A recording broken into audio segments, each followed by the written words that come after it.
Not again. Please, not again. I threw open the door, and the scene that greeted me was one torn from my recurring nightmares.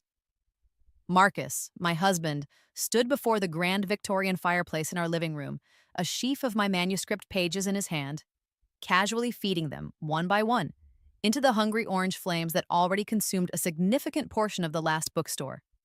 He wasn't frenzied or angry or even particularly animated. He was calm, appallingly calm, like a man tidying up loose ends, an accountant balancing a ledger, the ledger of my creative soul. Marcus! The name tore from my throat, a strangled, broken sound. I lunged forward, a desperate, clumsy scramble, my knees hitting the Persian rug with a painful thud. My hands, heedless of the searing heat, darted towards the grate, batting at the burning pages, trying to salvage something, anything from the inferno. The edges of the paper bit at my fingertips, tiny, vicious burns. What are you doing? Stop it! That's my novel! He turned, his perfectly sculpted face unreadable in the flickering firelight. He held up a hand, not to strike, but to halt me, as one might calm a hysterical child. A small, almost pitying smile touched his lips. Olivia, darling, do try to be rational. It's for the best. A kindness, really. He then proceeded to drop another page, chapter 5, where Alara meets the enigmatic mapmaker into the heart of the fire. It blackened, curled, and vanished in a puff of gray smoke. A kindness! I shrieked, the sound raw and ugly in the opulent room. My eyes stung, not just from the smoke, but from the scalding, unshed tears of utter devastation. You call burning 3 years of my work, my heart, my life, a kindness? I snatched a charred, fragile remnant from the edge of the fire. It crumbled to dust in my trembling fingers. The smell, oh God, the smell. It was the funeral pyre of my dreams. He sighed then, a long, drawn-out exhalation of weary patience, the kind he reserved for my emotional outbursts. He took a deliberate sip from the crystal tumbler of amber liquid, probably his finest single malt, that sat on the marble mantelpiece. Let's be honest, Olivia, no one was ever going to publish this. It's sentimental, trite. You have a certain flair with words, I'll grant you, but you lack discipline, focus. This is garbage. Garbage. The word delivered with such casual cruelty struck me harder than a physical blow. This was the third time. The third manuscript he had systematically destroyed. The first, City of Whispers, a collection of interconnected short stories set in a fantastical version of Prague, he'd deemed too niche, too introspective. He'd waited until I was out for the day, then meticulously shredded every page, leaving the confetti of my efforts in a neat pile on my desk. I'd found it and wept until I was hollowed out, a fragile shell of grief. The second, The Alchemist's Daughter, a sprawling historical fantasy. He'd criticized for its lack of commercial appeal and unrealistic female protagonist. That time, he'd made me watch as he fed it, chapter by chapter, into the garden incinerator, the smoke carrying my ambitions away on the wind. I'd screamed then, a torrent of rage and pain until my voice was a ragged whisper. I'd sworn I'd never let him near my work again, and I hadn't, not really. After The Alchemist's Daughter was reduced to ash, I'd taken precautions. Every word I'd written since, every painstaking revision of the last bookstore was saved, duplicated, triplicated. On a tiny, password-protected flash drive, hidden inside a hollowed-out copy of War and Peace on my bookshelf. In the cloud, under an anonymous email address he knew nothing about. He could burn these physical pages, this tangible representation of my labor, but he couldn't truly destroy the story itself. He didn't know. The thought was a small, cold comfort, a tiny ember of defiance glowing in the vast darkness of my despair. But the symbolism of this act, this deliberate, repeated annihilation, it was still a profound violation. It was his way of telling me that my thoughts, my creativity, my very essence, were worthless unless he deemed them otherwise. He set his glass down with a decisive click. Actually, Olivia, I've done more than just dispose of the dross. He walked towards his leather briefcase, which lay open on the Chesterfield sofa. He pulled out a much slimmer stack of papers, neatly bound with a clip. I've taken the central premise, the magical bookstore, which I admit has a certain simplistic charm, and I've improved it. A chilling premonition gripped me. Improved it? Marcus, what are you talking about? What have you done? I've made it marketable, darling, he said, his voice smooth, confident. I've tightened the plot, eliminated the superfluous characters. That dreadful talking cat, for instance, had to go and given it a more compelling, dynamic protagonist. A male protagonist, of course. Audiences connect better with a strong male lead in this genre. He tapped the new manuscript. And the ending? Your original ending was ambiguous, weak. I've crafted something much more satisfying, more cinematic. My blood ran cold. You rewrote my book? I salvaged it, he corrected, a self-congratulatory smile playing on his lips. And the good news is my agent loves it. He's already sent it out to a few select producers. People I know, people who trust my judgment. He paused, letting the weight of his words sink in. Arthur Jennings is very keen, and Amelia Hayes at North Star Pictures thinks it could be their next big fantasy franchise. They're talking about a fast-track development with me attached to direct, naturally. The room began to spin. The smoke, the heat, the audacity of his betrayal, it was overwhelming. He hadn't just destroyed my work, he'd stolen its bones, twisted its soul, and was now parading it as his own creation. He was profiting from the very thing he'd just declared garbage. You pitched my story, your version of my story, without even telling me? My voice was dangerously low, trembling with a rage that was rapidly eclipsing the shock. He had the gall to look affronted. Our version, Olivia. And why would I tell you? So you could fill my head with your usual romantic notions and unrealistic expectations. I deal with the realities of the industry. You write your little fantasies. It's a perfectly sensible division of labor. He actually chuckled. You should be thanking me. This is your ticket out of obscurity. You'll even get a story by credit. Generous, don't you think? Generous? I choked back a hysterical laugh. You burn my creation, then expect me to be grateful when you offer me crumbs from the feast you've stolen from my table? The unfairness of it, the sheer breathtaking arrogance, was a physical weight on my chest. This wasn't just about a book anymore. It was about my identity, my worth, everything he had systematically tried to chip away at over the years. Oh, don't be so dramatic, Olivia, he said, waving a dismissive hand. You're always so emotional. This is business, and I'm very good at business. He picked up his drink again, a conqueror surveying his domain. Jennings is expecting a call from me tomorrow to discuss potential screenwriters. It's all happening very quickly. The casual cruelty of his triumph, the way he so effortlessly erased me from my own narrative, was the final straw. A wave of dizziness, hot and sickening, washed over me. The edges of my vision began to blur. I reached out, grasping for the mantelpiece to steady myself, my fingers scrabbling against the cold, unforgiving marble.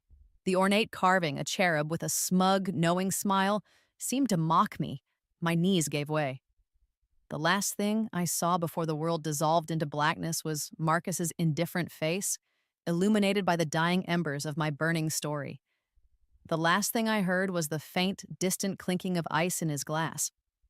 A persistent, dull ache throbbed at my left temple, a rhythmic counterpoint to the chirping of sparrows outside a window I didn't immediately recognize. I groaned, my eyelids fluttering open to a room bathed in the soft, gray light of an early London morning. My first thought was, hospital. Marcus must have called an ambulance after I collapsed. My head injury. Had I cracked my skull? But this wasn't a sterile hospital room.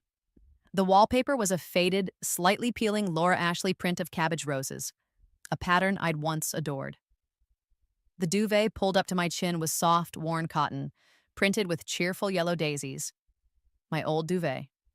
My hand flew to my temple, no bandage, no sticky residue of dried blood. Just smooth skin, tender to the touch, but unbroken. Panic, cold and sharp as a shard of ice, pierced through the fog of my confusion. I sat bolt upright, my heart pounding a frantic tattoo against my ribs.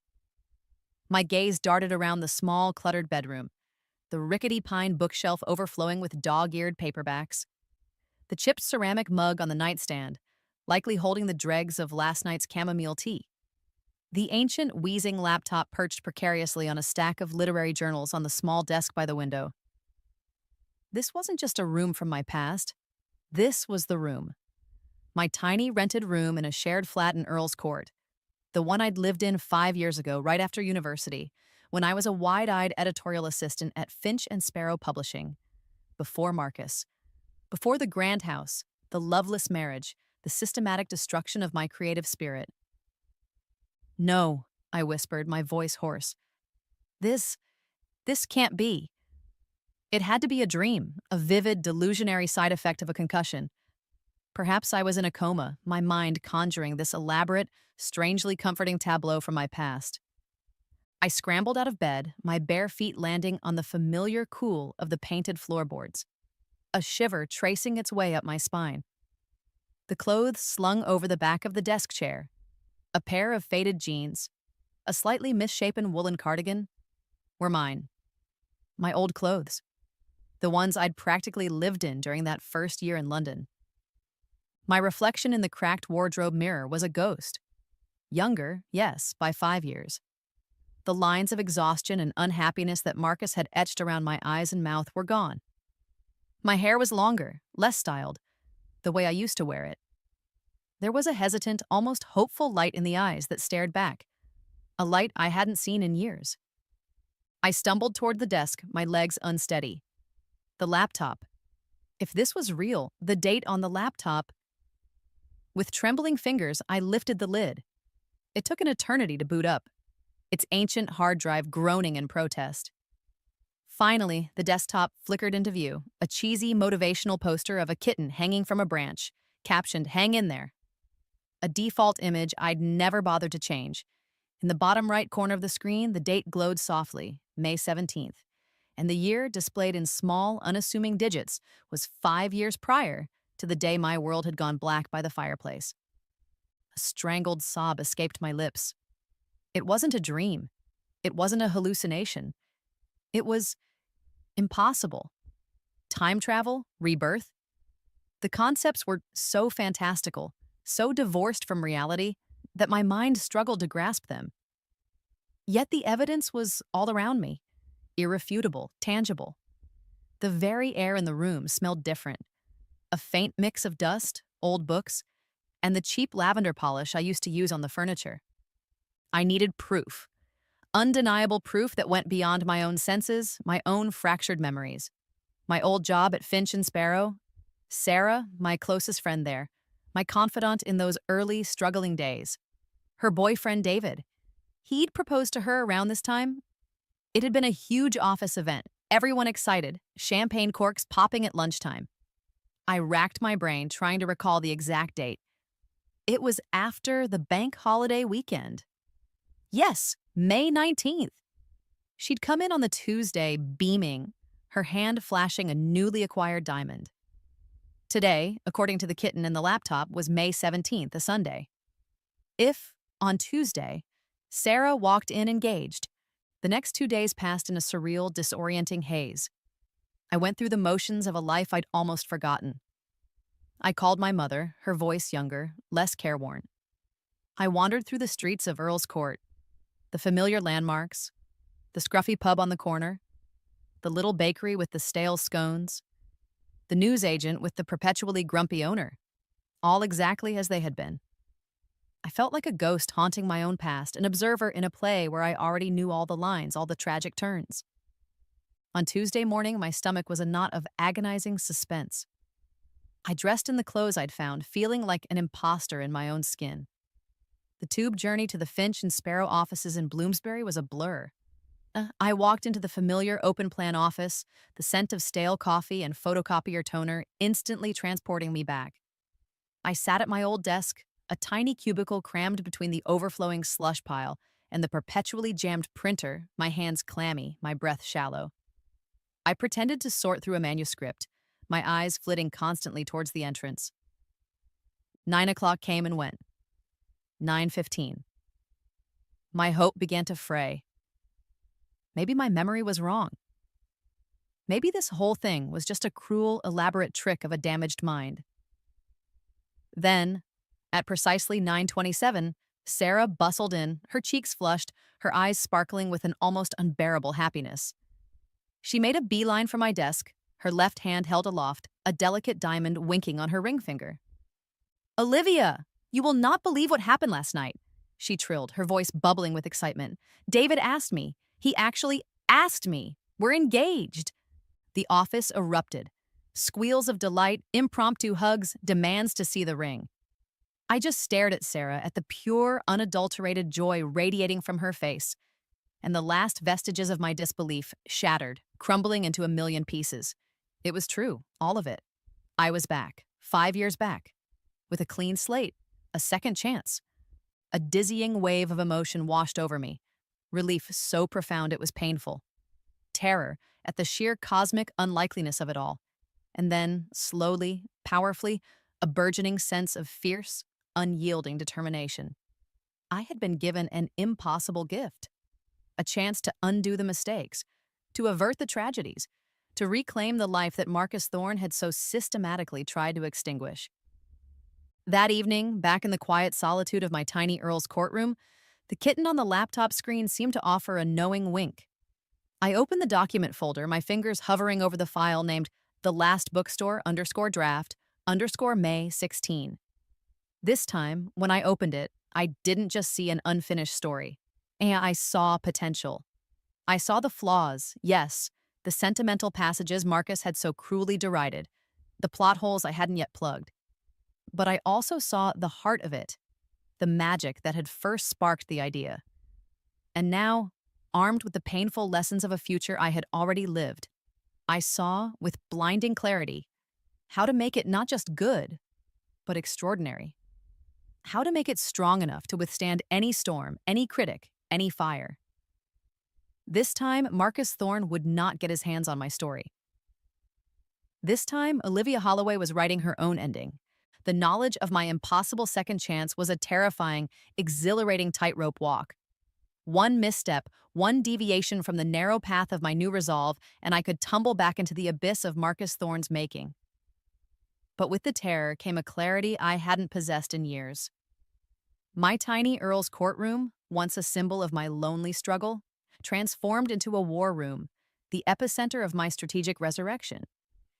My first priority was deconstructing the myth of Marcus Thorne, not the polished, celebrated director he became, the one whose public persona was so carefully curated, but the Marcus of now, the one who was, in this timeline, still an ambitious, moderately successful filmmaker with a reputation for being intense and driven.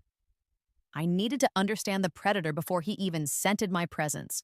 My ancient laptop, with its painfully slow dial-up connection, became my window into his past, or rather, my past with him, seen through a new, unclouded lens. Hours were spent scrolling through grainy scans of old film festival programs, archived industry newsletters, and forgotten online forums dedicated to indie cinema. I typed his name, variations of it, names of his early short films into every search engine I could find. The digital breadcrumbs were faint, scattered, but they were there. I found a student film review that praised his ruthless efficiency in storytelling, a phrase that now sent a shiver down my spine. I unearthed an interview on a defunct university radio station's website where he spoke with a chilling detachment about the necessity of artistic control and how collaboration often diluted a singular vision. His singular vision, of course. Then came the more disturbing discoveries, the ones that twisted my stomach into a cold, hard knot. On a message board for aspiring screenwriters dated 6 years prior, a user with a female-sounding pseudonym posted a veiled warning about a charming but manipulative young director who had initially praised her script, offered to help develop it, and then, after months of leading her on, had incorporated several of her key plot points and characters into a project he claimed as solely his own. She didn't name him, but the description of his looks, his mannerisms, the type of film he was making, it was unmistakably Marcus. My blood ran cold. Another one, and another. A comment on an old blog post by a struggling musician, detailing how she'd shared demo tracks with a dynamic filmmaker she'd met at an industry mixer, only to hear her melodies, subtly altered but undeniably hers, woven into the score of his next short film. No credit, no acknowledgement. Just a casual theft, cloaked in the guise of inspiration. The Olivia of the future, the one who had been his wife, his victim, had been too close, too enmeshed in his web of gaslighting and emotional manipulation to see these patterns. I had believed his dismissals of these women, when their stories occasionally surfaced as bitter whispers, as the ramblings of jealous, untalented wannabes.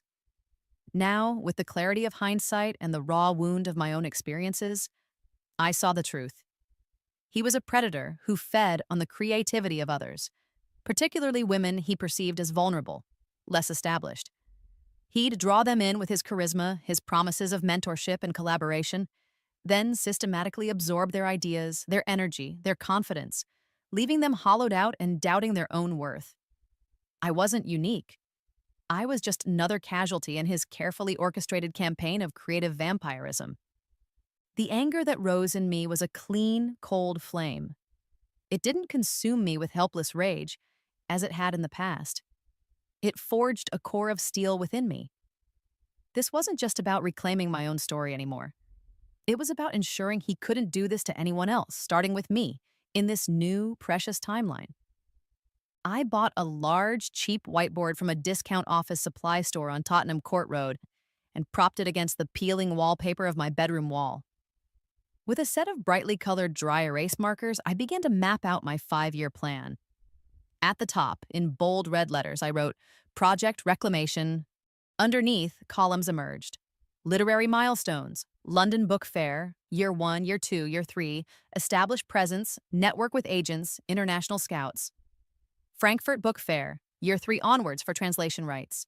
Key literary agents. I listed them by name, agents known for championing debut novelists with unique voices, agents I knew from my future knowledge would be receptive to a story like The Last Bookstore. Underneath each name, I jotted down notes. Prefers strong female protagonists, looking for magical realism with a contemporary edge, known for securing excellent film options. Another column, film industry inroads. This was trickier. I listed the major film festivals, Sundance, Cannes, TIFF, Berlinale. Not to submit my unfinished novel, but to attend, to observe, to learn the landscape from the outside in, before I was ready to step onto the stage.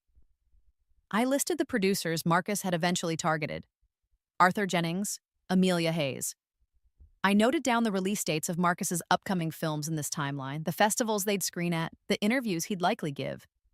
I would track his movements, his pronouncements, from a safe distance. My writing schedule became sacrosanct.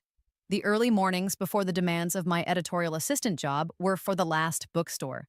The words, once strangled by self-doubt and Marcus's insidious criticisms, now flowed with a newfound freedom. The story deepened. The characters gained complexity. Ilara, my protagonist, was no longer the slightly passive, reactive character she had been in earlier drafts. She became proactive, questioning, fighting for her magical inheritance. The villain, Mr. Pike, who Marcus had dismissed as a caricature of corporate greed, I fleshed out, giving him a tragic backstory, a desperate motivation that made him far more formidable, more human. The magic of the bookstore itself became more nuanced, its rules more intricate, its potential for both good and ill more pronounced. I wasn't just telling a story, I was weaving a tapestry of defiance, each word a stitch in my own emancipation, and I started sending out tentative chapters, not to industry insiders yet, but to people I trusted from my original past, friends I had neglected during my suffocating years with Marcus.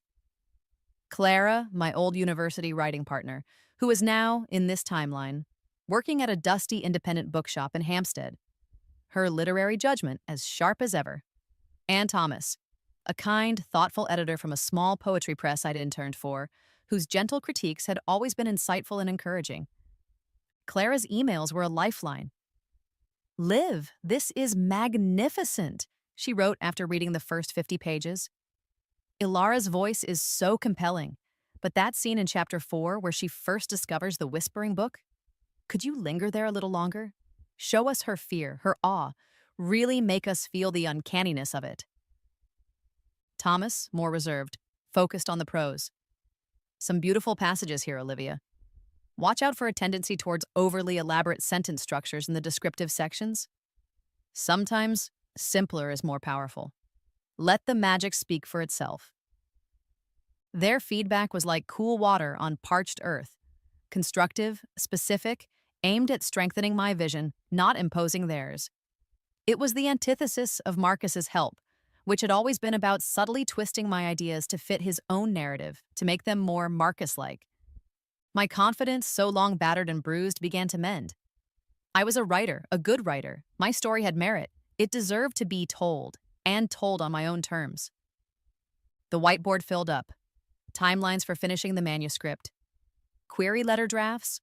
Lists of independent bookstores to approach for potential readings. A long way off, but it was good to dream. And a new section. Olivia Holloway Strengths.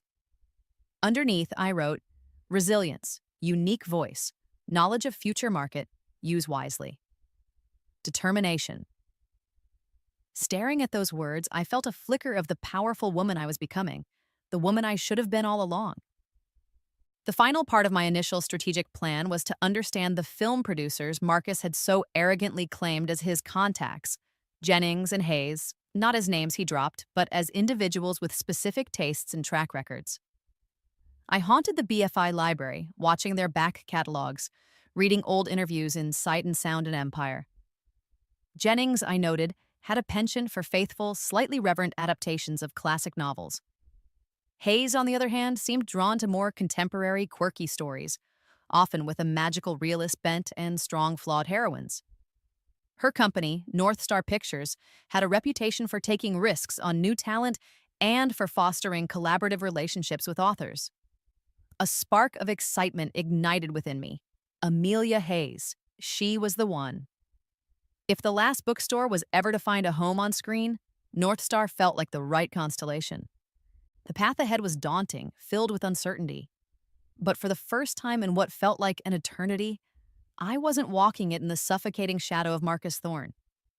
I was charting my own course, guided by the hard-won wisdom of a future I had survived, and fueled by a burning, unshakable belief in the story I was finally free to write. The email, when it arrived, felt less like an invitation and more like a summons from a past I was determined to rewrite. Forwarded by my well-meaning, and in this timeline, blissfully unaware, Finch and Sparrow colleague Sarah, it announced the Literary Lions Annual Mixer, a confluence of talent and opportunity.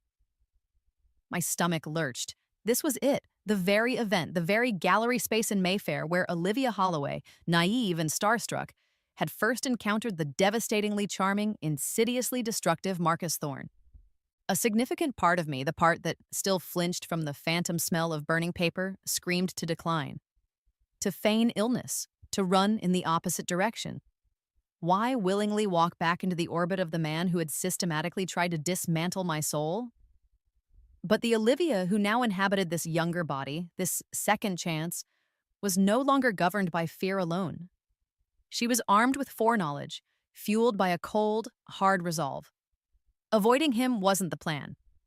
The plan was to meet him, to face him, but this time as an equal, a strategist, not a victim in waiting.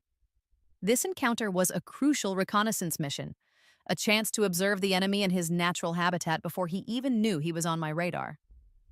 I agonized over my attire for days. The memory of the drab, ill-fitting floral dress I'd worn the first time, chosen in a flustered attempt to look literary and unthreatening, still made me cringe. This time, there would be no sartorial timidity. I chose a tailored trouser suit in a striking shade of emerald green that I'd found on sale in a boutique on Kings Road, a purchase that felt like an investment in my new persona. It was professional, powerful, yet undeniably feminine. I paired it with sleek, pointed heels that added a couple of inches to my height and a subtle smoky eye makeup that made me feel like I could stare down a dragon.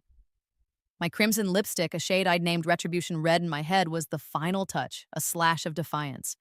The gallery was exactly as I remembered, a cavernous white space, already thrumming with the self-important buzz of London's literary set. The air was thick with the scent of expensive wine, canapes, and unchecked ambition. Voices rose and fell in animated discussion.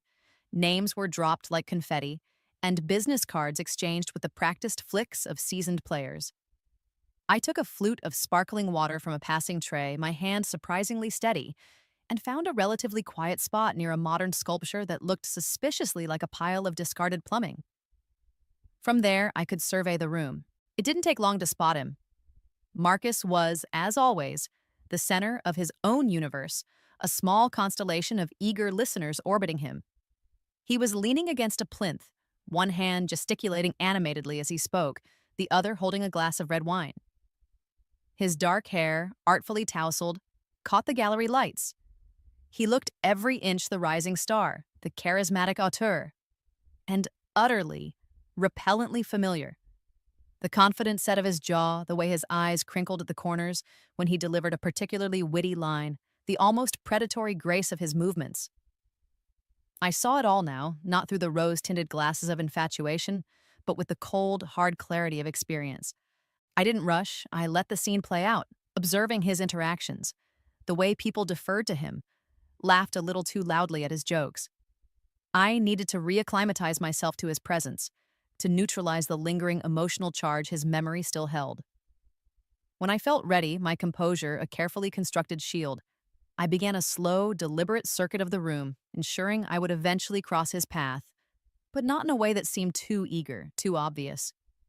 He saw me as I passed a huddle of agents discussing a recent seven-figure deal. His gaze, sweeping the room with that proprietary air he had, snagged on me. There was a flicker, not of recognition, of course, but of something else. Appraisal, interest. The look a collector gives a new, intriguing specimen. He murmured a polite excuse to his companions, his eyes never leaving mine, and began to move towards me, a shark scenting blood in the water. Or so he thought. "I don't believe we've had the pleasure," he said, his voice the familiar velvety purr that had once disarmed me so completely. He stopped a respectable yet subtly invasive distance from me. "Marcus Thorne." He extended his hand, his smile a masterpiece of practiced charm, and I met his gaze directly, my own expression carefully neutral, perhaps a touch enigmatic.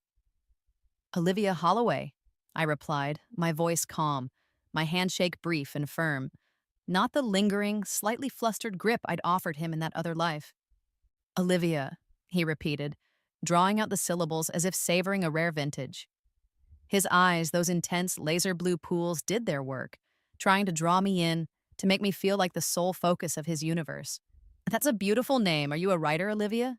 You have the look of a storyteller." The look of a storyteller. The same line he'd used before. The predictability of it almost made me smile.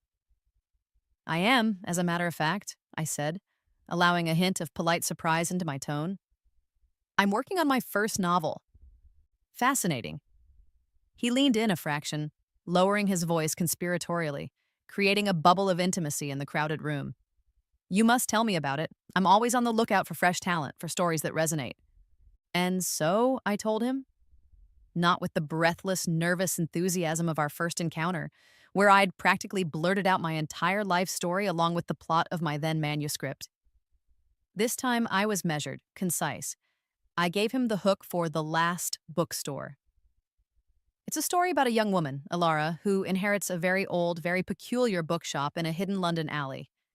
She soon discovers that the books within its walls are more than just paper and ink. They're sentient, magical, and have the power to change the lives of those who read them, often in ways they never expected. I watched him closely as I spoke, observing the subtle shifts in his expression. The initial polite attentiveness, the flicker of genuine intrigue when I mentioned the magical element, and then the almost imperceptible narrowing of his eyes, the slight purse of his lips, as the mental cogs began to whir. He wasn't just listening, he was assessing, deconstructing, looking for the angle, the flaw, the opportunity for his input. "A magical bookstore," he mused, stroking his chin in a gesture I now recognized as his deep in thought and about to dispense wisdom pose. "Intriguing concept, Olivia. There's a definite appeal there. But the market for pure fantasy, especially from a debut, can be challenging. Have you thought about grounding it more? Perhaps a contemporary thriller element? The protagonist stumbles upon a conspiracy hidden within the books, something that threatens the real world." He paused, his eyes gleaming. "And the magic itself, it needs clear rules, limitations, and consequences. Real, visceral consequences. Audiences need to feel the stakes. Perhaps there's a dark side to the magic, a price to be paid for wielding it. It was almost verbatim the kind of improvements he'd later make to my burned manuscript, the kind that stripped away the heart and soul of my story and replaced it with his own brand of cynical commercialism. He was already, within minutes of meeting me, trying to reshape my narrative, to plant his flag on my creative territory. The old Olivia would have been flattered by his attention, awed by his industry insights, and would have eagerly agreed to his suggestions. The new Olivia smiled faintly. Those are certainly interesting points to consider, Marcus. Thank you. The story is still in its early stages, so I'm open to exploring different avenues. I kept my tone light, non-committal. I didn't offer to show him any pages. I didn't ask for his card or suggest a follow-up meeting. I then deliberately glanced past him as if spotting someone else in the crowd. "It was a pleasure meeting you," I said, my voice polite but tinged with a hint of dismissal. "But, if you'll excuse me, I really must catch up with a friend." I gave him a brief nod and moved away, leaving him standing there, a faint frown creasing his brow. I could feel his gaze on my back, a mixture of surprise and, I suspected, a new kind of intrigue. He wasn't used to being the one left wanting. He was used to aspiring writers fawning over him, desperate for his approval. My carefully calibrated indifference, my refusal to be easily drawn into his orbit, had clearly piqued his interest far more effectively than any display of eagerness could have. His pursuit when it came was indeed more aggressive than in the original timeline. Not desperate, not yet, but certainly more persistent. 2 days later, an email, more effusive than the first one he'd sent me years ago. He'd been utterly captivated by our brief conversation. He had a number of concrete ideas that he was convinced could elevate my project to another level. He suggested lunch, not just coffee. I played a careful game. I agreed to a coffee eventually, after a polite delay, citing a busy schedule. I chose a noisy, impersonal chain cafe near my office, not the quiet, intimate brasserie he suggested. I let him talk, steering the conversation towards his projects, his experiences in the film industry, his much-vaunted connections. He spoke of Arthur Jennings with reverence, of Amelia Hayes with a proprietary air, as if she were already a pawn in his grand career strategy. He dropped names, recounted anecdotes of industry power plays, all designed to impress me, to demonstrate his influence. I listened, absorbing every detail, every nuance, like a spy on a covert mission. He was, unwittingly, providing me with a detailed map of the very landscape I intended to conquer without him. He pressed for details about my novel, for pages he could read. I demurred, citing early drafts, a need for further revision. I kept him at arm's length, feeding him just enough polite interest to keep him engaged, but never enough to give him any real purchase on me or my work. He was fascinated by the challenge, by the novelty of a woman who didn't immediately succumb to his charm offensive. He saw me as a complex puzzle to be solved, a promising talent to be molded. By him, of course. He had no idea that the game we were playing was one I had already lived through, and this time I knew all the rules, all the moves, and precisely how to win. I was gathering intelligence, using his ego, his relentless pursuit as a tool. He thought he was the hunter. He was about to discover he was merely a stepping stone. The following 2 years were a blur of relentless focus, a solitary marathon fueled by lukewarm tea and an unshakable secret knowledge. My little Earl's courtroom, with its perpetually thrumming radiator and view of a grimy brick wall, became my fortress. Inside, I wasn't just rewriting the last bookstore. I was rewriting my destiny, one carefully chosen word at a time. The manuscript grew, not just in length, but in depth and complexity. The lessons from my future life, the sting of Marcus's criticisms, the valid ones, stripped of their cruelty, and the insightful feedback from Clara and Thomas, all coalesced into a story that was far richer, far more resonant than the version he had so contemptuously consigned to the flames. Ilara, my protagonist, was no longer a passive observer of the magic around her. She grappled with its responsibilities, its seductive dangers, its profound moral ambiguities. The enchanted books themselves became characters, their whispered secrets holding both solace and peril. The world of the novel expanded, its mythology deepened. I wrote with a ferocity I hadn't known I possessed, driven by a deadline only I was aware of. The ticking clock of my own past, the imperative to have a finished, polished manuscript ready before the Marcus of this timeline could fully insinuate himself back into my professional or personal life. When I finally typed the words, "the end," a profound, bone-deep exhaustion settled over me, followed by a quiet, trembling sense of accomplishment. This wasn't just a manuscript. It was a declaration of independence, a testament to my survival. It was, unequivocally, mine. Securing a literary agent was the next Everest to climb. I didn't even consider approaching any of the agents Marcus had once casually mentioned he might introduce me to when your work is ready.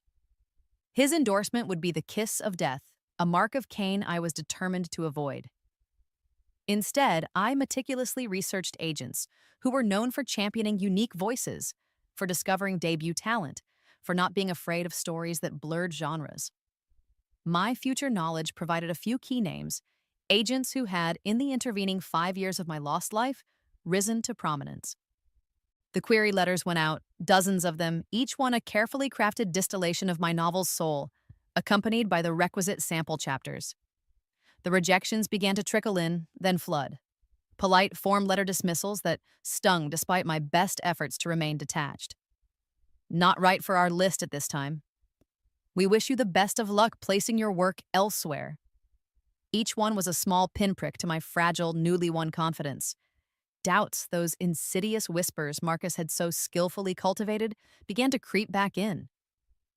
Maybe he was right. Maybe it is just sentimental fluff. Then, an email with a subject line that made my heart stop. Query, The Last Bookstore, Olivia Holloway, request for full manuscript. It was from Sarah Chen, a young, dynamic agent at a boutique agency, someone who, in my other life, had become a rising star, known for her fierce advocacy for her clients. I'd specifically targeted her, remembering a glowing review from an author she'd plucked from obscurity. I sent the full manuscript with trembling hands, then spent 3 agonizing weeks jumping every time my phone buzzed. Finally, another email from Sarah Chen. Dear Olivia, I started The Last Bookstore on Friday evening and finished it at 3 a.m. on Saturday. I haven't been this excited by a debut novel in years. The world you've built is captivating. Alara is a wonderfully complex heroine, and the magic feels both fresh and timeless. I would be honored to represent you. Can we meet next week? The meeting took place in her small, bright office in Soho, books stacked on every available surface. Sarah Chen was a whirlwind of energy and enthusiasm, her passion for The Last Bookstore radiating from her. She didn't talk about changing its core or making it more commercial in the way Marcus had. She spoke of its strengths, its unique appeal, its potential to find a wide readership. This story has a soul, Olivia, she said, her dark eyes shining. And my job is to make sure the world gets to experience it. We signed the agency agreement right then and there, a celebratory cup of tea sealing the deal. For the first time, I had a true champion, someone who believed in my vision, not someone who wanted to co-opt it. Navigating the submission process with Sarah was an education. My future knowledge gave us a subtle edge. I knew which editors at which publishing houses were actively looking for the kind of magical realism I'd written, which imprints were taking more risks. We compiled a carefully curated submission list, targeting editors who I knew, from my lost future, had a track record of loving and successfully publishing books like mine. Meanwhile, my carefully managed, infrequent interactions with Marcus continued. An occasional brief coffee when he was in town between film projects, a polite exchange at an industry event we both happened to attend. I kept him at a distance, feeding him carefully edited, vague updates about my writing progress, allowing him to believe he was still a peripheral mentor figure. He'd offer unsolicited advice, name-drop producers he was currently schmoozing, blissfully unaware that I was meticulously cross-referencing his pronouncements with my own research, gathering intel. He'd often say things like, "Don't even bother sending your type of whimsical stuff to a place like Kingfisher Press, Olivia. They only want gritty thrillers. You need someone who gets you, like I do." I'd just nod and smile, knowing that Kingfisher Press was, in fact, at the top of Sarah Chen's list for me based on a new, ambitious editor who had recently joined them. The offers for the last bookstore began to arrive, not with a trickle, but with a surprising, exhilarating rush. Sarah Chen's phone seemed to be ringing off the hook. And yes, Kingfisher Press was among the first to express serious interest, along with several other prestigious houses, some of whom Marcus had, in our previous life, confidently asserted were completely out of your league, darling. The manuscript went to a heated, multi-publisher auction. It was a week of dizzying phone calls, escalating bids, and sleepless nights. Sarah was a tigress in negotiations, fighting for the best possible terms, for creative control, for marketing commitments. And then, the final call. "Olivia, are you sitting down?" Sarah's voice was electric. "We have a deal, a six-figure deal, Olivia, with Crown Helix, one of the biggest, most respected publishers in the UK. They're planning a massive lead title launch." Crown Helix. I could barely breathe. The advance was more money than I'd ever dreamed of earning. But it wasn't just about the money, it was the validation, the belief. News of the book deal spread through the publishing world like wildfire. Marcus inevitably heard about it. His congratulatory phone call was a masterpiece of feigned enthusiasm and subtle possessiveness. "Olivia, darling, stupendous news. I always knew you had it in you. My little protege finally spreads her wings." He laughed, a sound that grated on my nerves. "You must let me take you out to celebrate. We can talk about how my early guidance helped you find your way." "Thank you, Marcus," I said, my voice coolly polite, a carefully constructed wall against his encroaching ego. "I certainly appreciate the encouragement you offered when I was just starting out." It was a very competitive auction, actually. Crown Helix had a wonderful vision for the book. I subtly but firmly redirected the credit to where it belonged. My agent, the publisher, and, implicitly, myself. His attitude began to shift then. The condescending mentorship act started to fray around the edges, replaced by a more overt, almost desperate need to associate himself with my burgeoning success. He'd mention in interviews when asked about upcoming literary talent, "Oh, Olivia Holloway? Yes, a very promising writer. I've been mentoring her for some time. Delighted to see her finally get her break." If we were at the same industry event, he'd make a point of being photographed near me, his arm casually draped over my shoulder as if we were a creative team. I learned to deftly sidestep these maneuvers, to issue quiet, firm corrections through my publicist to create a polite but unbridgeable distance. And then, as the advance buzz for the last bookstore began to build, even before its publication, something else started to happen. Emails began arriving in Sarah Chen's inbox, not from Marcus or through his channels, but directly to her, from film scouts, from development executives at production companies. They'd heard about the book, about the auction, about the unique story. They wanted to read the manuscript. Among the inquiries were names that made my heart skip a beat. Arthur Jennings' company. And most notably, a senior executive from North Star Pictures, Amelia Hayes's highly respected production house. The very people Marcus had boasted of courting, the ones he'd intended to approach with his bastardized version of my story. Now, they were coming to me, drawn by the legitimate heat and artistic integrity of my own independently achieved success.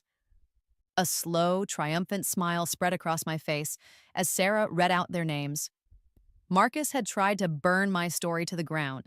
Instead, phoenix-like, it was rising from the ashes, capturing the attention of the very people he'd sought to impress, and it was doing so entirely on its own terms, under my name, through my efforts.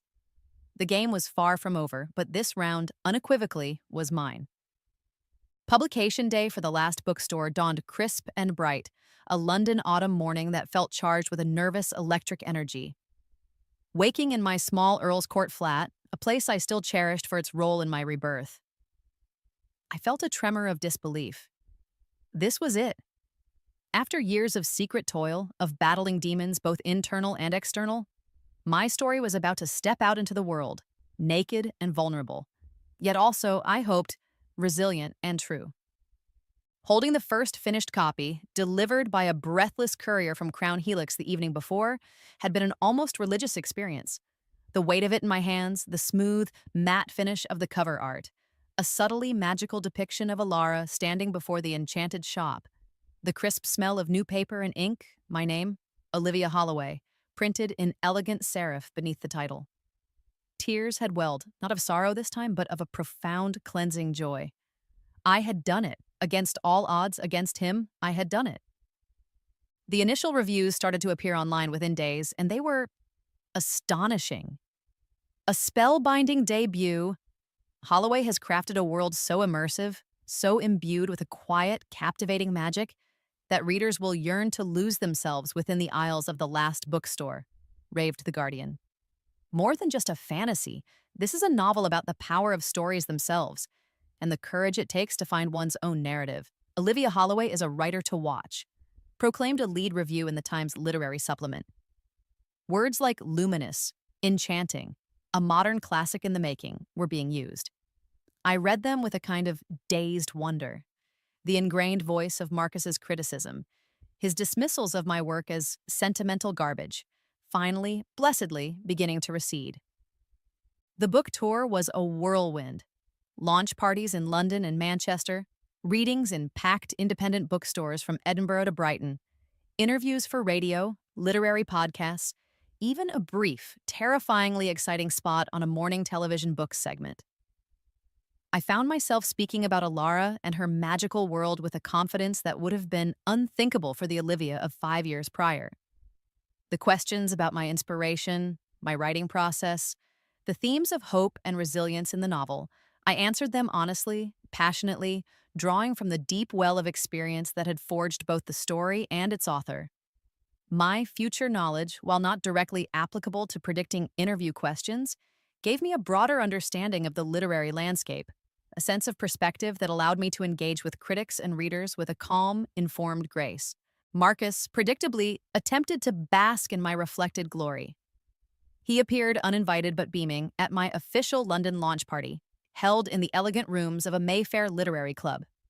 He schmoozed with my editor, charmed my agent Sarah Chen, and made a beeline for any journalist or photographer present, positioning himself as my proud mentor.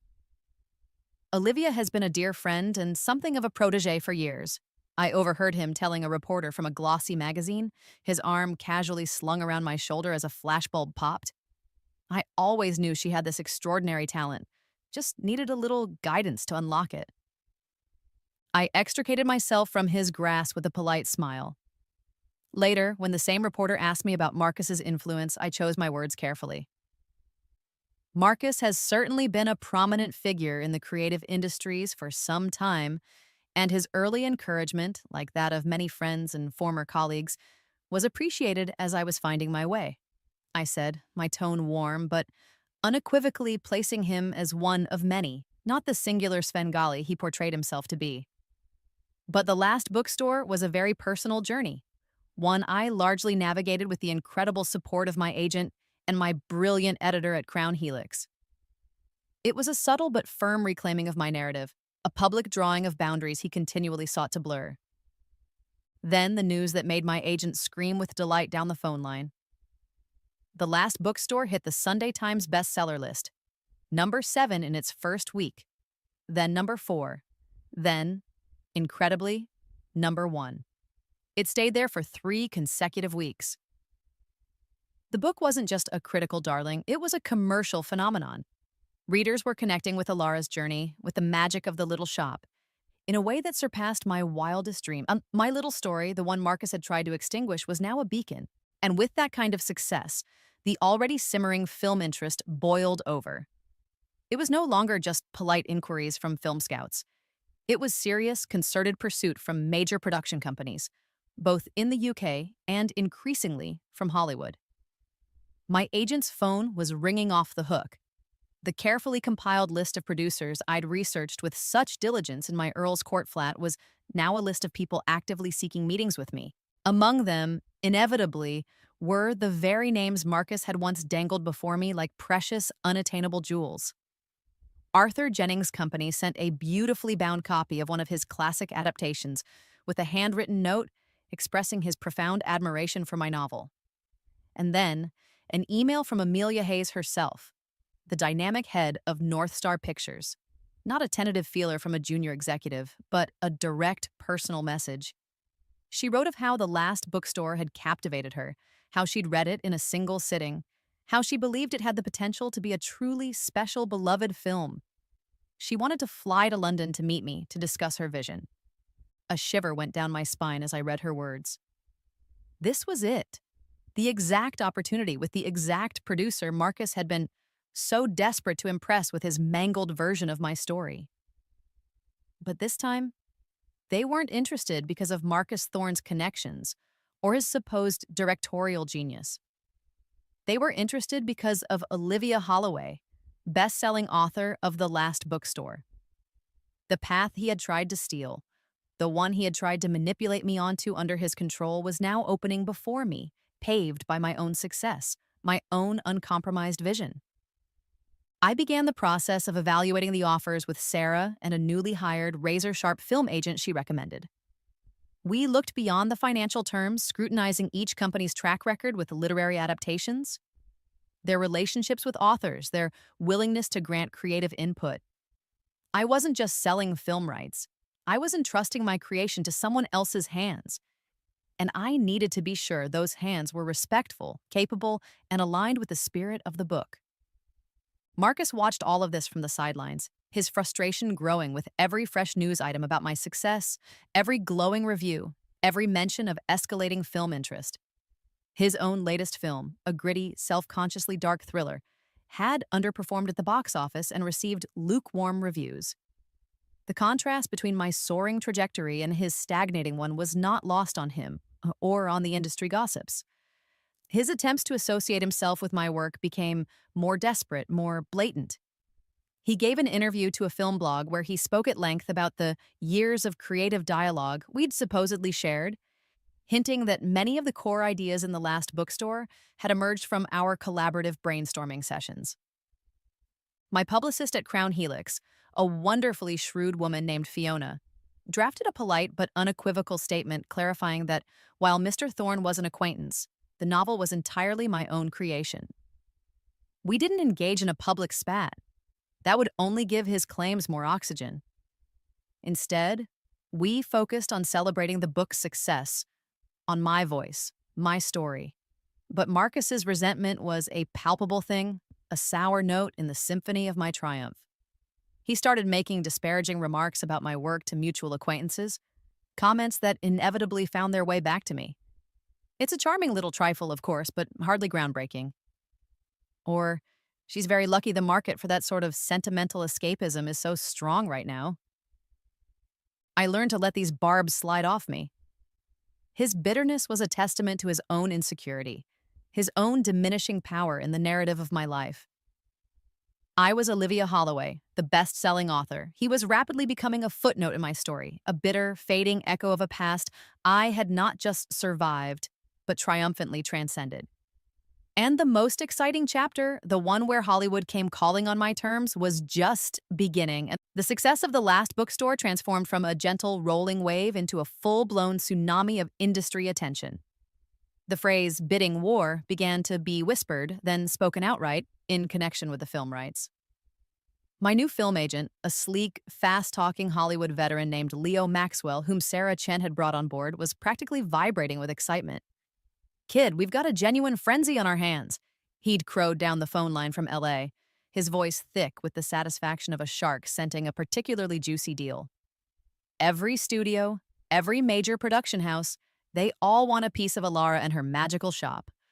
We're talking serious players, Olivia, serious money. It was a bewildering, intoxicating time. My days became a blur of conference calls spanning multiple time zones, of reading impassioned pitches from acclaimed directors and producers, each professing their undying love for my novel and their unique vision for its adaptation. I was flown to Los Angeles, a city I'd only ever seen in films, and whisked from one plush studio office to another, from power lunches in sun-drenched Beverly Hills restaurants to discreet meetings in shadowy CAA conference rooms. The sheer scale of it, the money being discussed, the glittering names being attached as potential collaborators, It was a universe away from my tiny Earl's Court flat and the quiet solitude of my writing desk. To navigate this treacherous, high stakes terrain, Leo had insisted I retain a top tier entertainment attorney. Eleanor Vance, a formidable woman with a reputation for being both brilliant and terrifyingly thorough, came highly recommended. In our first meeting, her steely gaze had assessed me, not as a wide eyed debut author, but as a client whose creative and financial interests she was prepared to defend with the ferocity of a mother bear. "These deals, Miss Holloway," she'd stated, her voice crisp and devoid of sentiment, "are designed to benefit the studio. Our job is to ensure they also benefit you. Significantly." I liked her immediately. Marcus, of course, was not content to remain a spectator to this unfolding drama. As the buzz around the film rights reached fever pitch, he launched his own offensive. He called me incessantly, his tone shifting from condescending mentorship to an almost desperate urgency. "Olivia, you must understand," he'd plead, his voice laced with a theatrical earnestness. No one understands your story the way I do. I've lived with it, breathed it, even before you fully realized its potential." The audacity of this claim, given he'd literally tried to burn the original, was breathtaking. I should direct it. It's the only way to protect its integrity, to ensure it isn't Hollywoodized. He then escalated his campaign, trying to leverage his past, albeit now distant, connection to me. He began calling Leo, even attempting to contact Eleanor, arguing his unique synergy with the material. He painted himself as my creative confidant, the one who had nurtured my nascent talent. "I can bring a depth to this, an understanding of Olivia's original vision that no other director could possibly possess," he'd insist, his voice resonating with a passion that might have sounded convincing to anyone who didn't know the truth of our toxic history. I instructed Leo and Eleanor to handle his calls with polite but firm deflection. "We appreciate Mr. Thorne's interest," Eleanor would state coolly, "and Miss Holloway is, of course, considering all creative avenues. We will be in touch if a formal discussion about his potential involvement becomes appropriate." Which, I had privately assured them, it never would. While Marcus was busy trying to insert himself into a role I had no intention of offering him, I was taking my own meetings, quietly, strategically. I met with several highly respected directors whose work I admired, filmmakers known for their visual flair, their sensitivity to character, their respect for source material.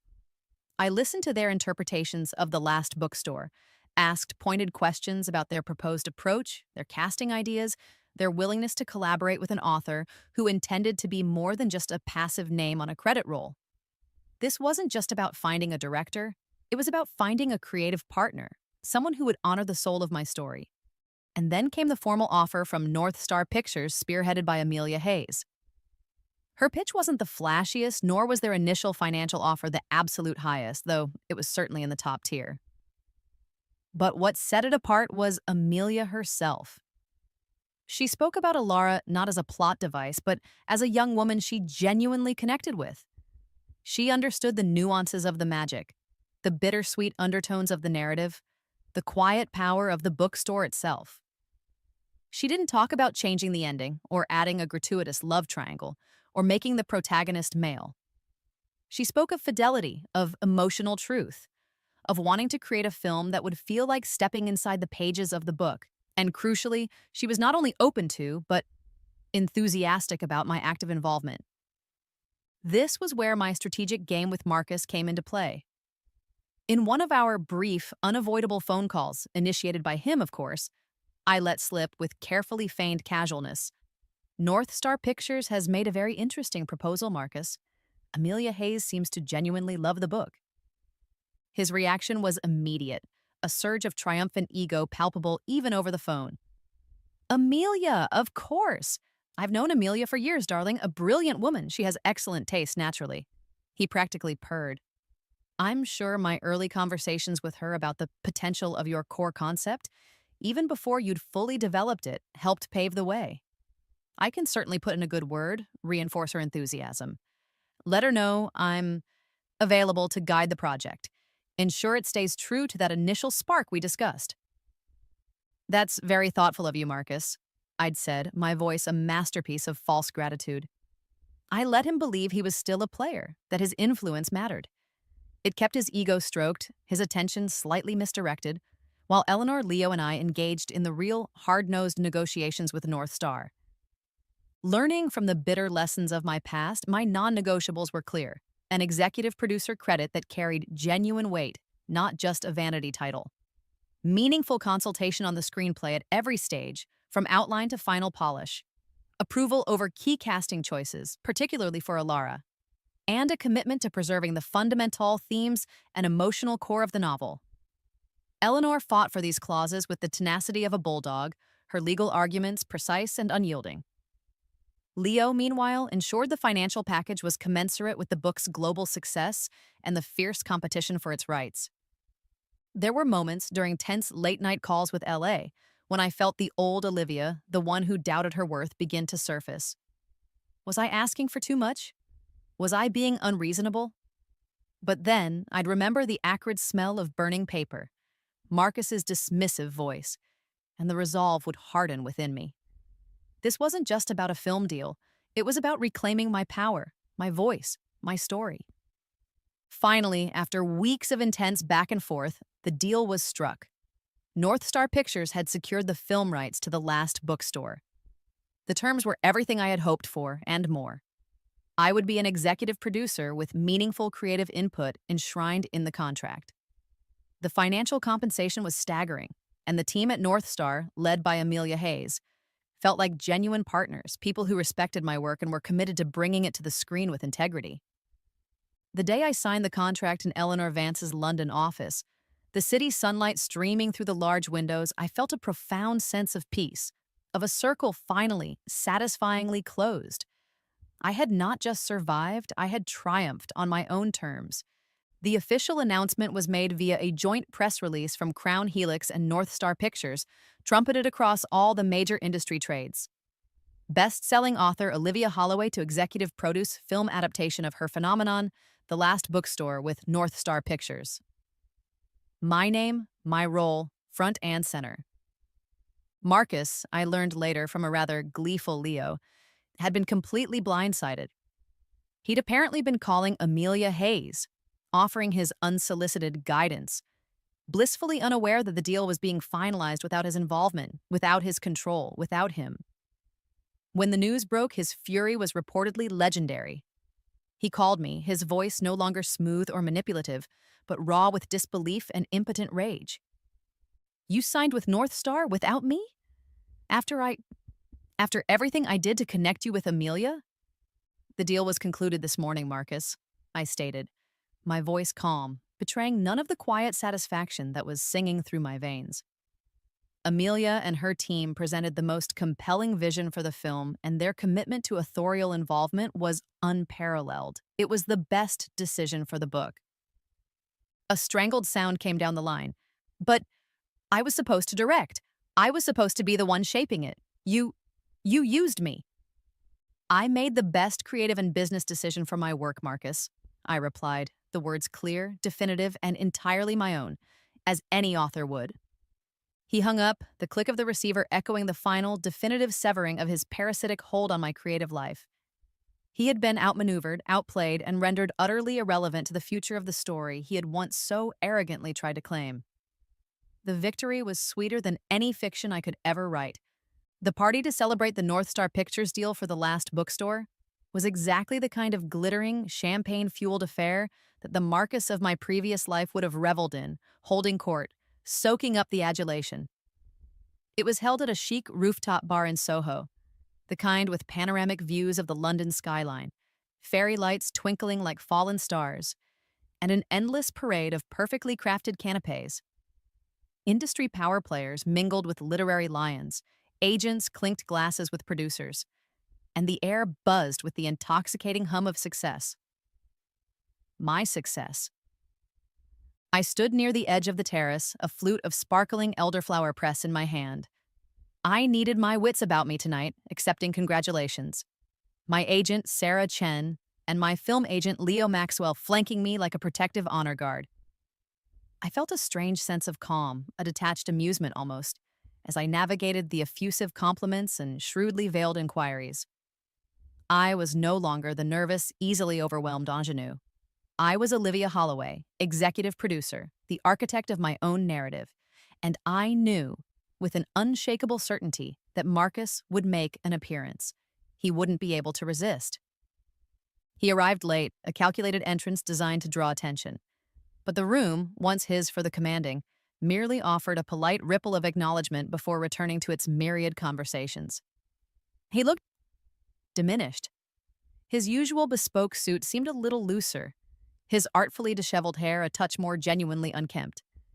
There were shadows under his eyes that his practiced charm couldn't quite conceal. He spotted me, his gaze homing in like a heat-seeking missile, and began to weave his way through the throng, his progress less a confident glide and more a determined shoulder barge. "Olivia," he said, his voice tight, devoid of its usual silken persuasion when he finally reached me. Sarah and Leo tensed, but I gave them a subtle, reassuring nod. "We need to talk, privately." I inclined my head. "Of course, Marcus."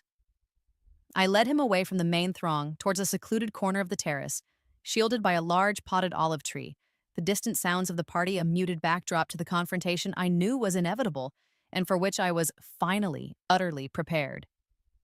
He rounded on me the moment we were out of earshot, his composure cracking. "You played me, Olivia, right from that night at the Lions Mixer. All that coy innocence, that supposed deference. It was all an act, wasn't it? You used me for my contacts, for my knowledge of the industry." His voice was raw with accusation, with the wounded pride of a master manipulator who has been outmaneuvered at his own game. I met his furious gaze with a calm I didn't have to feign. "Your insights into the industry were illuminating at times, Marcus, I'll grant you that. And some of the names you so generously dropped certainly helped me understand the landscape." I took a deliberate sip of my drink. But let's be very clear, the last bookstore got this deal, this success, because it's a good story, well told. My story, my work. Not because of any doors you imagine you opened for me. He scoffed, a harsh, bitter sound. "Don't insult my intelligence. You always seem to be one step ahead. You knew who to talk to, what they wanted to hear. It was uncanny. As if you'd seen the playbook before the game even started." He stared at me then, a strange, unsettled expression dawning in his eyes, a flicker of something that looked almost like fear. "How, Olivia? How did you know?" This was the moment I could choose to let him believe whatever he wanted or offer him a sliver of the impossible truth, just enough to plant a seed of doubt, of unease, that would perhaps, in some small way, make him question his own infallibility. I smiled, a slow, enigmatic smile that didn't quite reach my eyes. "Let's just say, Marcus," I said softly, "that in another life, under different stars, I learned a great deal about your tactics, your ambitions, your betrayals. Some lessons once learned are never forgotten, no matter how the timeline shifts." His face paled visibly beneath his carefully maintained tan. He took an involuntary step back. "Another life? What are you talking about? That's insane." But the bluster was gone from his voice. He looked shaken, genuinely unnerved. My quiet confidence, my inexplicable prescience regarding his moves, it clearly resonated with some deep, unacknowledged fear within him that things were not always as they seemed, that he was not always in control. "Perhaps," I conceded, letting the ambiguity hang in the air. "But the point is, Marcus, I saw what you did to my work then. I saw how you tried to twist it, to diminish it, to claim it as your own after deeming it worthless. I wasn't going to let that happen again." He stared at me, speechless for a long moment, the pieces clicking into place in his mind. Not the whole picture, but enough to make him profoundly uncomfortable. He finally seemed to understand that he wasn't dealing with the naive, pliable woman he had once so easily dominated. "So, this is it then," he finally managed, his voice hoarse. "My career, my reputation. You intend to destroy me?" The victim card, so predictable. I almost laughed. "Destroy you, Marcus? Don't be so melodramatic. That was never my intention. My intention was simply to protect my work and claim what is rightfully mine." I paused, then added with a touch of pragmatic coolness. Actually, I've been thinking. Your knowledge of the practicalities of filmmaking, your understanding of on-set protocols, it could still be of some limited use. The studio is looking to hire various consultants. I saw a flicker of hope, of desperate ego in his eyes. I've suggested they might consider you for a very minor, very specific advisory role. A few days on set, perhaps, to consult on some of the more technical period details your early research for your version might have unearthed. The pay wouldn't be much, and there would be no creative input whatsoever. Strictly advisory, take it or leave it. It was a small, almost insulting offer, a carefully calculated move. It would preserve a sliver of his public pride, keep him from becoming an openly hostile saboteur, but it would also place him firmly under my control, a paid subordinate on the project he had once intended to command. He knew it, I knew it. He swallowed, his Adam's apple bobbing. The fight had gone out of him, replaced by a weary, grudging acceptance. I'll consider it, he mumbled, avoiding my gaze. Good, I said crisply. My agent's office will be in touch with yours if the studio agrees. I turned to leave him there, a solitary, diminished figure, amidst the glittering celebration of a success he had tried and failed to prevent. As I walked back toward the warmth and laughter of the party, a profound sense of peace settled over me. It wasn't just about the book or the film deal, or even about outmaneuvering Marcus. It was about the journey, about the woman I had become. The foreknowledge had been a gift, a weapon, but it had been my courage, my resilience, my refusal to be broken that had truly turned the tide. The final, most perfect scene of my rebirth didn't take place at a glamorous party or in a lawyer's office, but 6 months later on a sprawling soundstage at Pinewood Studios. The air was alive with the controlled chaos of a major film production, the murmur of voices, the whir of equipment, the scent of sawdust and hot lights. I sat in a comfortable canvas-backed chair, my name clearly stenciled on it, Olivia Holloway, executive producer. In my lap, not a burning manuscript, but a beautifully bound shooting script of The Last Bookstore, filled with my handwritten notes and suggestions, many of which had been incorporated by the talented, respectful screenwriter Amelia Hayes had chosen in close consultation with me. Amelia herself sat beside me, pointing towards the meticulously recreated set of Alara's magical bookshop. "What do you think, Olivia? Did we get the dust right?" she asked, a genuine warmth in her smile. "It's perfect, Amelia," I said, my voice thick with emotion. "It's exactly as I always imagined it." The assistant director called for quiet. And action. I watched, my heart swelling, as the actress playing Alara, a brilliant newcomer we had discovered after an exhaustive casting process, delivered her first lines. Her voice filled with the wonder and trepidation I had first felt when I'd conceived of this magical world. Her words, my words, echoed through the soundstage, no longer silenced, no longer stolen, but brought to vibrant, luminous life. The contrast with that horrific night by the fireplace, the acrid smell of my burning pages, Marcus's cold, dismissive eyes, could not have been more stark.